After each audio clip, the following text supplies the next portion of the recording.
America ने 14 देशों पर आयात शुल्क की बमबारी कर दी है, लेकिन इस टैरिफ बम के बीच एक ऐसा देश भी है जिस पर अमेरिकी राष्ट्रपति डोनाल्ड ट्रंप मेहरबान नजर आ रहे हैं, और वो देश है भारत, यानी हमारा अपना देश। ट्रंप ने ऐलान किया है कि 1 अगस्त 2025 से जापान, दक्षिण कोरिया, म्यांमार, लाओस जैसे 14 देशों पर भारी टैरिफ लागू किए जाएंगे। कुछ देशों पर तो यह शुल्क 40% तक पहुंच गया है। लेकिन भारत के साथ ट्रंप सरकार एक बड़े व्यापारिक समझौते के बेहद करीब है। भारत और अमेरिका, इन दोनों देशों के बीच करीब 200 अरब डॉलर का व्यापार पहले से हो रहा है। IT, pharma, textile, auto parts, Bharat के ये सेक्टर्स अमेरिका में काफी तेजी से उभर रहे हैं। वहीं अमेरिका को भारत में डिफेंस, टेक्नोलॉजी और सर्विस सेंटर में बड़ा मौका मिल रहा है। ट्रंप ने साफ तौर पर कहा है, हम भारत के साथ एक मजबूत व्यापारिक समझौते के बहुत नजदीक हैं। यानी भारत पर ना कोई टैरिफ बम, ना कोई सिकंजा,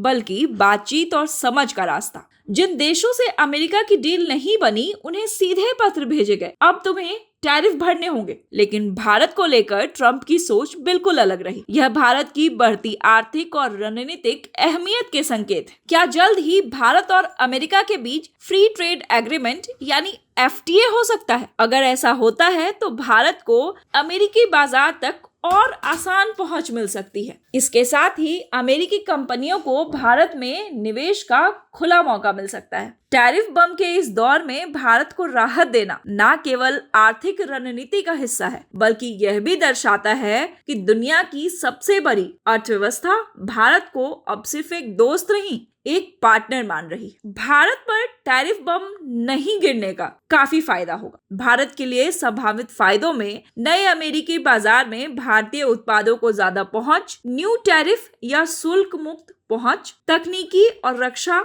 सहयोग में इजाफा, भारत की निर्माण और निर्यात नीति को नई दिशा देना शामिल है। क्या आप भी ये मानते हैं कि भारत और अमेरिका का आने वाला समझौता देश की आर्थिक दिशा बदल सकता है? जो समझौता ट्रंप किसी के साथ करने के मूड में नहीं दिख रहे, क्या भारत और अमेरिका इस समझौते पे एक साथ पहुंच पाएगा? क्या वाकई ये जो डील की बात ट्रंप कर रहे हैं वो हो पाएगी, या फिर भारत पर भी टैरिफ लगेगा? कमेंट करके अपनी राय जरूर दें। वीडियो पसंद आया तो वीडियो को लाइक, शेयर और सब्सक्राइब करना ना भूलें। बिहार और देश की तमाम खबरों और अपडेट्स के लिए जुड़े रहे हमारे साथ। देखते रहें नवचेतना टाइम्स।